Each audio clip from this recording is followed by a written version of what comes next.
नमस्कार दोस्तों, आप लोगों को मेरे चैनल देसी स्मार्ट एकेडमी पे स्वागत है। मेरा नाम अर्पित कुमार इलाहाबादिया है। तो मैं आज आप लोगों को कुछ इम्पोर्टेंट एमसीक्यू जो आपके यूपीएसआई में भारतीय न्याय संहिता से पूछे जाएंगे, तो आज हम कुछ इम्पोर्टेंट एमसीक्यू लेकर आया हूं। तो कृपया चैनल से जो लोग नए हैं चैनल को लाइक सब्सक्राइब कर लें। तो पहला क्वेश्चन आप लोगों की स्क्रीन के सामने दिख रहा है कि ए ने बी को मारने का प्लान बनाया पर कुछ किया नहीं। तो कभी भी जब भी कोई क्राइम होता है तो उसमें सबसे ज़रूरी होता है कि मेंटल इंटेंशन होनी चाहिए। अगर आपके पास क्योंकि कोई भी क्राइम दो चीज़ों से मिलकर बनता है, एक एक्टस रिया और एक मेंस रिया। एक्टस रिया का मतलब जब आप कोई एक्ट करते हैं फिजिकली, और मेंटल रिया का मतलब जब आप माइंड से किसी क्राइम को प्लान करते हैं या कुछ करने का प्रयास करते हैं या ऑफेंस की तरफ सोचते हैं। क्योंकि कोई भी चीज़ तभी घटित होगी जब वो माइंड से शुरुआत होगी, उसकी माइंड में थिंकिंग होगी।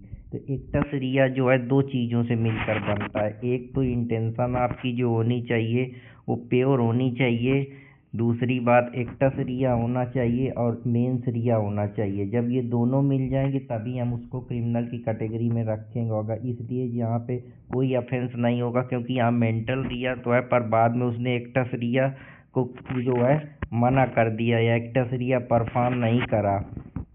मेंस रिया का सबसे एक्यूरेट मीनिंग होता है कि मेंटल माइंड का मतलब मेंटली जब आप किसी चीज़ को क्राइम करने के लिए कुछ करते हैं, प्रिपरेशन करते हैं या उसके खिलाफ अटेम्प्ट करते हैं या उस एक्ट को एकम्प्लिश करते हैं, तो आपकी गिल्टी माइंड होती। तो इसीलिए जो मेंटल रिया मेंस रिया होता है वो गिल्टी माइंड, क्योंकि आपकी जो इंटेंशन होती है वो आपके दिमाग में पूरी तरीके से इंटेंशन होती है। गिल्टी माइंड या गिल्टी इंटेंशन होती है। आपको पता होता है माइंड से कि हाँ मुझको ये क्राइम करना है, मुझको ये नॉलेज है। तो जब मेंस रिया का मतलब ही गिल्टी इंटेंशन और नॉलेज दोनों मिल के मेंस रिया बनाते हैं। तो आशा करता हूँ कि आप लोगों को ये भी समझ में आया होगा।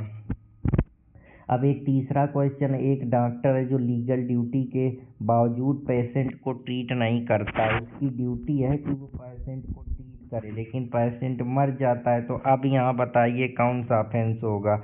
तो यहाँ जो है उसकी ड्यूटी थी, उसको गुड फेथ में करना चाहिए, बचाना चाहिए, लेकिन उसकी लीगल ड्यूटी के बावजूद अगर वो उसको नहीं, तो उसने क्या करा, जानबूझ के जो एक्ट है उसको ओमिट करा, उसको नहीं करा। तो उसके ऊपर क्या है, क्रिमिनल ओमिशन का चार्ज लगेगा, क्योंकि उसकी लीगल ड्यूटी है, मोरल ड्यूटी नहीं। लॉ उससे कहता है कि उसको जो ड्यूटी ऑफ केयर है उसका ध्यान रखो। जैसे कोई भी ऑपरेशन कराने गया डॉक्टर, उसके शरीर में कुछ छोड़ दिया या कोई नीडल फेर दिया जानबूझ के, निग्लिजेंटली लापरवाही से करे, तो क्रिमिनल नेग्लिजेंस का केस बन सकता है।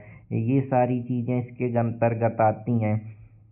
अब हम लोग अगले क्वेश्चन की तरफ चलते हैं। तो स्ट्रिक्ट लाइबिलिटी के ऑफेंस में क्या ऑब्सेंट होता है।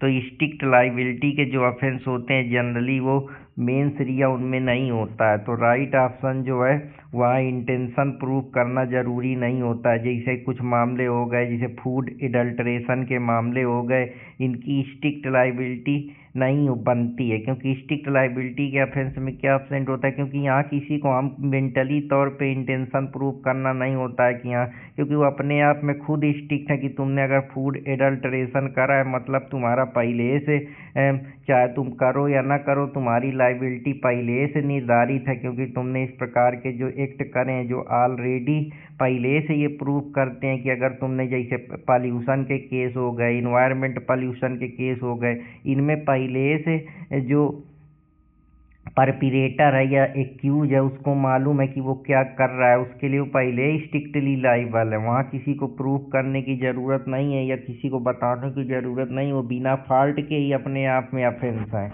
इसलिए राइट ऑप्शन जो है वो यहाँ पे सी आप लोगों को सही होगा। कि क्या एब्सेंट होता है इनमें, मेंटल एलिमेंट है वो एब्सेंट रहता है, जिसको हम मेंस रिया बोलते हैं।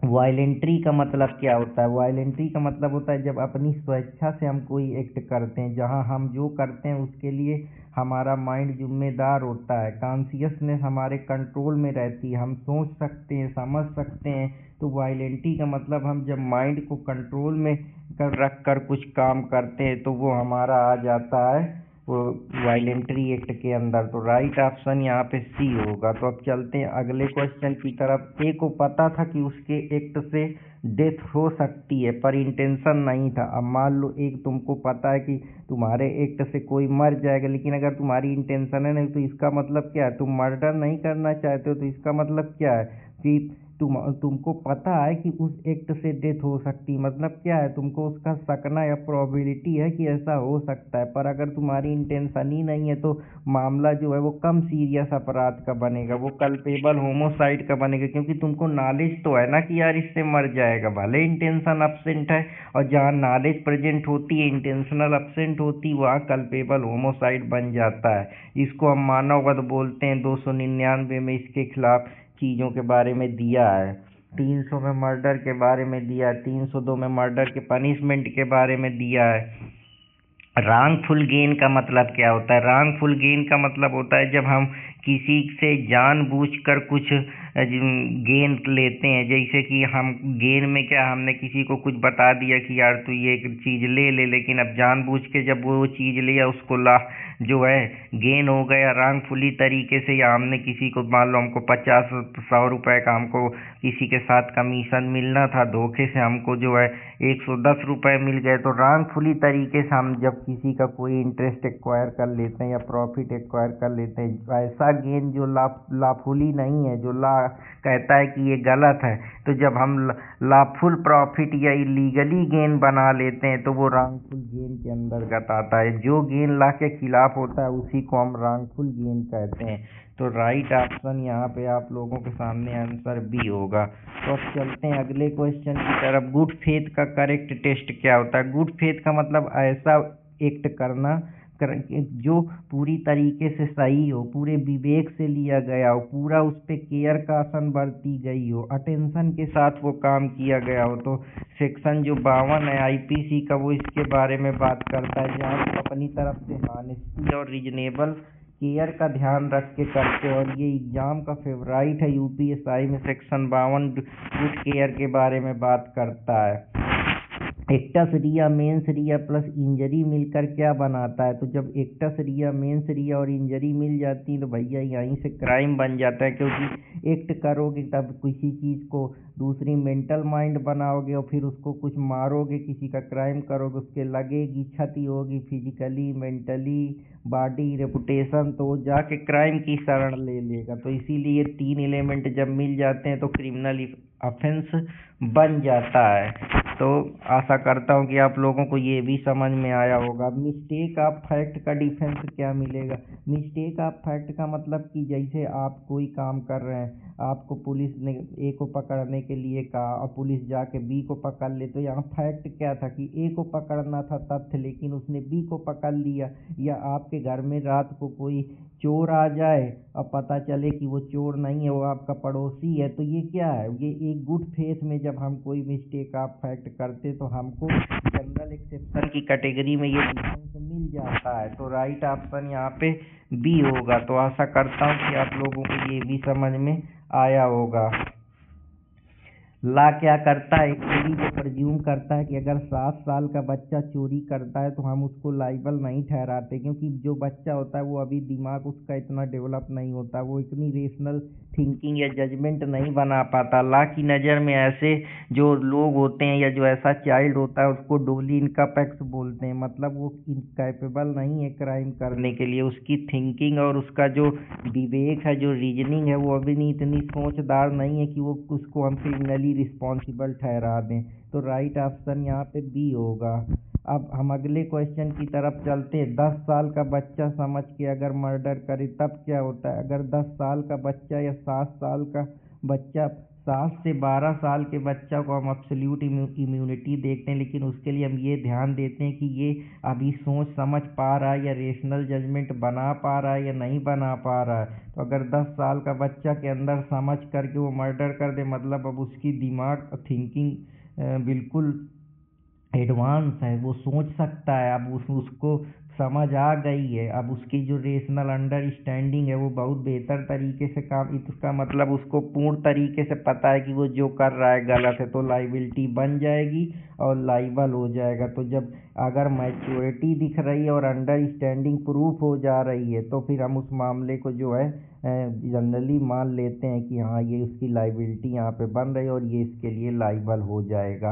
अब अगले क्वेश्चन की तरफ चलते हैं। अनसाउंड माइंड का पर्सन अगर एक्ट करता है, अब मान लो कोई ऐसा आदमी है जो पागल है, जिसको कुछ मालूम ही नहीं है, तो हमारा कानून उसको कहता है कि जिस आदमी की जस्टिफिएबल एक्ट है या कोई एक्सक्यूजेबल एक्ट है जिसकी वजह से उसका जो वो किसी जनरल एक्सेप्शन में फाल करता है, जहाँ वो ला तो एक प्रकार से वैलिड है, लेकिन उसके साथ ही साथ उसको एक्सक्यूज मिल रहा है क्योंकि वो जो कर रहा है उसको उसके बारे में मालूम ही नहीं है, उसको मेंटल इंटेंशन का पता ही नहीं है, मेंटल इंटेंशन वो बना ही नहीं पा रहा, सोच ही समझ नहीं पा रहा, तो ला उसको प्रिज्यूम करता है कि ये इनोसेंस है क्योंकि ये नेचर को समझ ही नहीं रहा, जो ये एक्ट कर रहा है इसके बारे में इसको मालूम ही नहीं है, तो क्रिमिनल रिस्पॉन्सिबिलिटी वहाँ पे एब्सेंट हो जाती है। तो राइट ऑप्शन यहाँ पे आप लोगों के सामने सी होगा। अगर एक्सीडेंट नेग्लिजेंटली इंजरी कास हो जाए, एक्सीडेंट में बिना नेग्लिजेंस इंजरी कास हो जाए तो क्या बनेगा? तो इस तरीके के मामले में एक्सेप्शन की कैटेगरी में आते हैं, क्योंकि एक्सीडेंट जो है उसमें हम अपनी तरफ का पूरा ध्यान दें, लेकिन अचानक से कोई चीज़ घटित हो जाए जो हमारे कंट्रोल में नहीं है या जिस पे हमारी इंटेंशन ही नहीं है, तो वहाँ एक्सेप्शन दिया गया। एक्सीडेंट बिना नेग्लिजेंस के हम अपनी तरफ से सब चीज़ें पालन करें, 40 की रफ्तार में चले जा रहे हैं, अचानक से दूसरी गाड़ी आ जाए या साइड से कुछ आके गिर जाए या पत्थर गिर जाए, तो अब हम उस पर इतना थोड़े, हमारे मेंटल इंटेंशन में थोड़े किसी को मारने का था या कोई जानबूझ के यात्री आगे गाड़ी के आ जाए, तो हमने पूरी अपनी तरफ से ध्यान रख के सतर्कता के साथ काम करा। इसके बावजूद अगर कुछ घट जाता है तो वो जनरल एक्सेप्शन की कैटेगरी, जहाँ हमारी इंटेंशन और हमारे पार्ट से कोई नेग्लिजेंस नहीं होता है। तो राइट ऑप्शन यहाँ पे सी होगा। अब प्राइवेट डिफेंस कब स्टार्ट होता है? प्राइवेट डिफेंस जनरली जब हमारी बॉडी को खतरा होता है या हमको शंका होती है कि यार हमको अप्रहेंशन है हमारी डेथ का, हमारी बॉडी का, हमारी प्रॉपर्टी का, तब हम लेते हैं। तो एक्चुअली इंजरी जरूरी नहीं है कि इंजरी हो, लेकिन हमको रीजनेबल डेंजर कि हमको कोई मार सकता है, हमारे दिमाग में फियर क्रिएट हो जाए, तो इस उद्देश्य से हम इसको को यूज करते हैं। रामस्वरूप के केस में यही कहा गया था कि ये हमारे बचाव के लिए है, ना कि हमारे शील्ड की तरीके काम करता है, ना कि स्वॉर्ड की तरीके काम करता है। प्राइवेट डिफेंस का राइट कब ख़त्म हो जाता है? जैसे हमारी बॉडी प्रॉपर्टी को डेंजर ख़त्म हो जाए, डेंजर ख़त्म होने वाला हो तो हमको वहीं से ये मिल जाता है, मतलब डेंजर ख़त्म तो राइट हमारा ख़त्म। हम इसको सिर्फ बचाव के तौर पे यूज कर सकते हैं, इसको हम प्रोटेक्शन के तरीके यूज कर सकते हैं, ना कि हम किसी पर, ये एक प्रिवेंटिव राइट है कि हमको प्रिवेंट करने के लिए दिया गया है। अगर हम प्राइवेट डिफेंस का एक्सेस यूज कर देंगे, हमको कोई डेंजर नहीं है, इसके बावजूद हम किसी को गोली मार दें, तो फिर हमारी लाइबिलिटी पार्शियली क्रिएट हो जाएगी, क्योंकि हमने लिमिट क्रॉस कर दी है, अब हमको प्रोटेक्शन नहीं मिलेगा। मिस्टेक ऑफ लॉ का डिफेंस क्या होता है? मिस्टेक ऑफ लॉ का मतलब है कोई डिफेंस नहीं है, इसमें कोई डिफेंस अलाउ नहीं होगा, क्योंकि ignorance of law is no excuse. अगर तुम लॉ को नहीं जानते हो, इस कंट्री के सिटीजन हो, लॉ ऐसा प्रज्यूम करता है कि हर आदमी को जो है लॉ पता होना चाहिए, और जिसको लॉ नहीं पता है वो उसके लिए मिस्टेक नहीं ले सकता कि ये पेड़ काटना हमको नहीं मालूम था, या यहाँ बीड़ी जलाना नहीं मालूम था, या हमने ये एक्ट कर दिया, हमको नहीं पता था कि ये गैंगस्टर एक्ट के अंतर्गत आता है। तो ये सब चीज़ें आप फिर इसके लिए लाइबिलिटी आपकी बन जाएगी। निसेसिटी का मतलब होता है निसेसिटी नो लॉ, और जब कोई चीज़ ज़रूरत होती है या लेसर इविल को हमको कम करना होता है तो हम डिफेंस ले सकते हैं। बड़ी बुराई को बचाने के लिए छोटी बुराई अगर लेनी पड़े तो कोई दिक्कत नहीं। अगर 100 बच्चे जल रहे हैं, अगर उसमें से हम 500 बच्चों को बचा लें, या 300 बच्चे डूब रहे हैं उसमें से हम 1000 बच्चों को डूबने से बचा लें, या कहीं कोई समस्या क्रिएट हो जाए, भूकंप आ जाए, या हम उसमें से कुछ बच्चे मर जाए, कुछ को सुरक्षित निकाल ले, रेस्क्यू कर ले, तो हम बड़ी बुराई को बचाने के लिए छोटी बुराई ले लें, तो इसमें कोई बुराई नहीं। तो राइट ऑप्शन यहाँ पे लेसर एविल को कम करने के लिए हमको ये डिफेंस मिला हुआ, ये हमारा जस्टिफाइड एक्ट है। आशा करता हूँ कि आप लोगों को ये भी समझ में आया होगा। अगर मेडिकल इमरजेंसी में बिना कंसेंट के सर्जरी आपके गुड फेथ में की जाए जिससे आपकी जान बच जाए, तो ये लाइफ सेविंग एक्ट जो आता है ये जनरल एक्सेप्शन की कैटेगरी में आता है। तो राइट ऑप्शन यहाँ पे सी होगा। ए ने गुस्से में बी को थप्पड़ मार दिया। मैंने गुस्से में बी को थप्पड़ मार दिया, पेन हुआ पर इंजरी नहीं हुई। तो अगर तुमने थप्पड़ मार दिया, इंजरी पेन हुआ, इंजरी अगर नहीं होगी तो मामला जनरली जो है हर्ट के अंदर आ जाएगा, क्योंकि ये सिंपल है, सिर्फ बॉडली हर्ट हुआ है, बहुत ज़्यादा उसको सीरियस इंजरी नहीं कास हुई है। इस वजह से जो मामला बनेगा वो हर्ट की कैटेगरी में जाएगा। सिर्फ हाथ उठाकर मारने की धमकी देना मतलब क्या है कि तुम अप्रहेंशन क्रिएट कर रहे हो सकता है कि तुम मार दो, तो ये मामला असॉल्ट के अंदर आएगा, जहां तुमको ग्रेस्चर के जरिए जिससे फियर क्रिएट हो या थ्रेट क्रिएट हो तो वो असॉल्ट की कैटेगरी में आ जाता है। तो राइट ऑप्शन यहाँ पे बी होगा। ए ने बी को पकड़कर धक्का दिया। मैंने तुमको पकड़ के धक्का दे दिया मतलब तो तुम्हारे ऊपर क्या यूज करा, मैंने तुम्हारे ऊपर क्रिमिनल फोर्स यूज करा, क्योंकि फिजिकली मैंने तुमको तुम्हारी बिना इंटेंशन के मैंने तुम पर फिजिकल फोर्स यूज करा, जो क्रिमिनल फोर्स की कैटेगरी में आता है। तो आशा करता हूँ कि आप लोगों को ये भी पसंद आया होगा। तो अब चलते हैं अगले क्वेश्चन की तरफ। अगर बोन फ्रैक्चर हो जाए किसी भी कैटेगरी का तो मामला जो है वो ग्रीवियस हर्ट की कैटेगरी में आता है, क्योंकि फ्रैक्चर का मतलब ही ग्रीवियस हर्ट है। और ये एग्जाम का फेवराइट टॉपिक है यूपीएसआई में। ग्रीवियस हर्ट के कई मामले हैं, जैसे मैस्कुलेशन हो जाता है, बोन टूट जाती है, डिसफिगरमेंट हो जाता है, या कान से सुनाई नहीं देता, या कोई और 15-20 दिन की जो ऐसी ग्रीवियस इंजरी होती जिससे आदमी नॉर्मली परसुएट नहीं कर पाता। तो 8 तरीके के ग्रीवियस हर्ट है जो दिए, या 20 दिन ऑर्डिनरी कोर्स ऑफ में वो नहीं चल पाता है। तो ये सब मामले इसके अंतर्गत रहते हैं। जैसा परमानेंट आपकी आँखों की साइटें चली जाए तो ये ग्रीवियस नेचर के मामले, क्योंकि परमानेंट लॉस ही शो कर रहा है कि ये मामला सीरियस है, ग्रीवियस हर्ट की कैटेगरी में आता है। सडन प्रोवोकेशन में क्या होता है, सडन और प्रोवोक हम किसी को करते हैं, हम सडन इंसाइट करते हैं जिससे वो अपना टेम्पर जो है वो लूज कर देता है, तो वो मामले जो होते हैं सडन प्रोवोकेशन जो है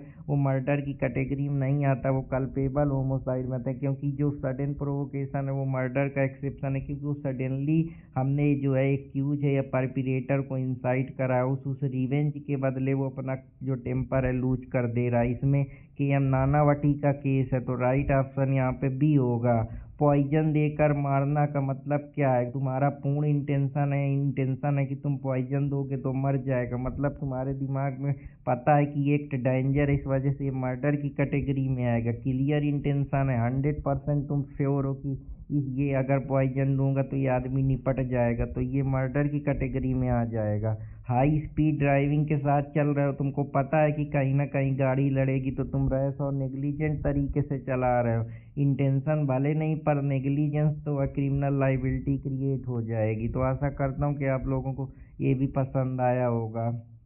अटेम्प्ट टू मर्डर का मतलब होता है जब हमारी इंटेंशन होती है कि किसी की डेथ कास हो जाए, या हम कोई प्रयास करते हैं जिससे डेथ होना जरूरी नहीं पर इंटेंशन इनफ है कि हाँ इसको इतना सी इंजरी देना है, या हम अपनी तरफ से प्रयास करते हैं कि इसको अटेम्प्ट करो जिससे इसको कोई इंजरी सीरियस कास हो। तो इस प्रकार के जो मामले हैं वो इंटेंशन टू कास डेथ की कैटेगरी में आते हैं, जहाँ डेथ होना जरूरी नहीं पर इंटेंशन इनफ होती है। अबेटमेंट ऑफ सुसाइड तब बनेगा जब मेंटल क्रूअल्टी प्रूफ हो जाए, डायरेक्ट इंस्टिगेशन हो कि हाँ तुम अपनी तरफ से किसी को धमका रहे हो या सुसाइड करने के अबेट कर रहे हो, या 7 साल के अंदर वो मर जाए या वो सुसाइड कर ले, या मेंटल क्रूअल्टी उसके घर वाले इंस्टिगेट प्लस सुसाइड करें तो मामला ऑफेंस का बन जाएगा। तो राइट ऑप्शन आप लोगों को समझ में आया होगा। एसिड अटैक में कौन कौन सी, तो एसिड अटैक में इंजरी भी है, इंटेंशन भी है कि तुम उसके ऊपर एसिड डाल रहे हो, परमानेंट डिसफिगरमेंट उसका बॉडी का कर रहे हो, पार्शियल डिफॉर्मिटी पर कर रहे हो, तो ये सारी चीज़ें जो है इसके अंदर आ जाती हैं। तो एसिड अटैक ऑल एलिमेंट जरूरी है, जो आईपीसी में कई सारे प्रोविजन है जो इसके बारे में बात करते हैं। 326 से ये सब जो है एसिड अटैक से ही संबंधित सम्बंधित है। रॉन्गफुल रिस्ट्रेन का मीनिंग क्या होता है? रॉन्गफुल रिस्ट्रेन का मतलब हम रॉन्गफुली किसी को रोकते हैं, जो उसका मूवमेंट है उसको रिस्ट्रिक्ट कर देते हैं कि तुम इस रास्ते से नहीं जाओगे या इस जगह से नहीं जाओगे या तुम्हारे पास इसके अलावा कुछ कोई जगह नहीं है जाने का, तो हम उसको रॉन्गफुली रिस्ट्रेन करते हैं। हम रास्ता को रोक लेते हैं, उसको जहाँ उसका राइट है या जहाँ वो प्रोसीड कर सकता था उसको हम रोक लिए, तो हम उसको रॉन्गफुल रिस्ट्रेन कर लिए। तो ये मामला जो होता है इलीगल कन्फाइनमेंट के अंतर्गत आता है। तो आशा करता हूँ कि मूवमेंट रिस्ट्रिक्ट करना रॉन्गफुल रिस्ट्रेन का मीनिंग होता है। तो यहाँ पे सी ऑप्शन होगा। रूम में अगर हम किसी को बंद कर लेते हैं, मतलब हम एक टेरिटरी से उसको बाहर नहीं जा रहे, उसको कन्फाइंड कर ले रहे हैं। 340 में ये प्रोविज़न दिया है। बाउंडेड एरिया में रोकना मतलब कन्फाइनमेंट कर लेना। किडनैपिंग फ्रॉम लॉफुल गार्जियन, अगर हम किसी को किडनैप कर लेते हैं लॉफुल गार्जियन से, तो हम उसकी कंसेंट जो है वो ज़रूरी नहीं होती है, क्योंकि माइनर का होना ज़रूरी होता है कि हाँ वो 18 साल का हो। गार्जियन की मर्जी इम्पोर्टेंट है, ये भी चीज़ है। कंसेंट अगर इलेवेंट है तो कोई बात नहीं, होली मल्टीपल है, क्योंकि किडनैपिंग फ्रॉम लॉफुल गार्जियन जो है वो सारी चीज़ें इसके अंतर्गत आती हैं। अगर माइनर है या गार्जियन की कंसेंट मिसिंग है, इसका मतलब है कि किडनैपिंग के मामले है जो बन गए। एब्डक्शन में कौन सा इसेंशियल है? एब्डक्शन में सबसे पहले फोर्स और डिसीट दो चीज़ें अगर हैं, अगर आप किसी को फोर्सफुली या डिसीटफुल तरीके से बिना कंसेंट के उसको ले जाते हैं तो वो राइट ऑप्शन भी होगा। तो आशा करता हूँ कि आप लोगों को ये भी पसंद आया होगा। रेप में कंसेंट इनवैलिड होती है जब हम किसी को फियर और फ्रॉड के जरिए या माइनर हो, ये तीनों चीज़ें अगर वो 18 साल से कम है और फियर करके हम उसको उसका कंसेंट लें, या कोई अनसाउंड माइंड हो उसके जरिए उसकी कंसेंट लें, या फ्रॉड के जरिए उसकी कंसेंट ले लें, या हम और कोई भी चीज़ है अनसाउंड इंटॉक्सिकेशन के जरिए ले लें, तो वो इनवैलिड मानी जाती है। हमेशा कंसेंट फ्री और इन्फॉर्म कंसेंट इनवैलिड कंसेंट की कैटेगरी में आती है। तो राइट ऑप्शन यहाँ पे डी होगा। Attempt to rape, attempt to rape का मतलब होता है जहाँ हम किसी का रेप का प्रयास करते हैं, हम अटेम्प्ट करते हैं, तो पेनिट्रेशन जो है वो मैंडेटरी नहीं होता। वहाँ पे जो अटेम्प्ट टू रेप का मतलब हमारी इंटेंशन है और एक्ट जो है, जो दोनों चीज़ें जो है वो इनफ है उसको करने के लिए। अटेम्प्ट का मतलब है स्टेज में पेनिट्रेशन जरूरी नहीं है, लेकिन इंटेंशन और एक्ट जो है वो इनफ होना चाहिए। तो राइट ऑप्शन यहाँ पे सी होगा। कस्टोडियल वायलेंस का मतलब जब कस्टडी में कोई वायलेंस करे, कोई अधिकारी, कोई अथॉरिटी, कोई पुलिस वाला, कोई हॉस्पिटल वाला, तो ये सब मामले एग्रावेटेड ऑफेंस की कैटेगरी में। अथॉरिटी अगर मिसयूज कर रही है, कोई पुलिस वाला, हॉस्पिटल वाला, या किसी बाल गृह में या कोई और विश्राम गृह में या कोई और किसी के कस्टडी में हो, तो जो कस्टडी हमारे को कंट्रोल कर रही है या गवर्नमेंट के सुपरविजन डायरेक्शन कंट्रोल में कोई अधिकारी इस प्रकार के किसी कस्टडी में बदतमीजी कर रहा है, तो कस्टोडियल वायलेंस कर रहा है। ये अग्रावेटेड ऑफेंस है, जैसे पुलिस की कस्टडी में किसी को मारना, मिसबिहेव करना, तो ये सब चीज़ें हैं। चेन स्नैचिंग का मतलब रिजल्ट टू इंजरी, अगर कोई चेन का स्नैच करके भाग जा रहा है तो वो फोर्स का यूज कर रहा है, उसमें रॉबरी और ये सारी चीज़ें के अंतर्गत आता है, क्योंकि फोर्स और थीफ्ट मिल के ही रॉबरी बनता है। तो उसने रॉबरी करी, 5 से ज़्यादा लोग जब रॉबरी करते तो वो डकैती की कैटेगरी ले लेता है। अगर 5 लोग या ऑफेंडर किसी एक्ट को करते हैं तो वो डकैती के अंतर्गत आता है, जहाँ उनका जो यूनियन है वो निश्चित है।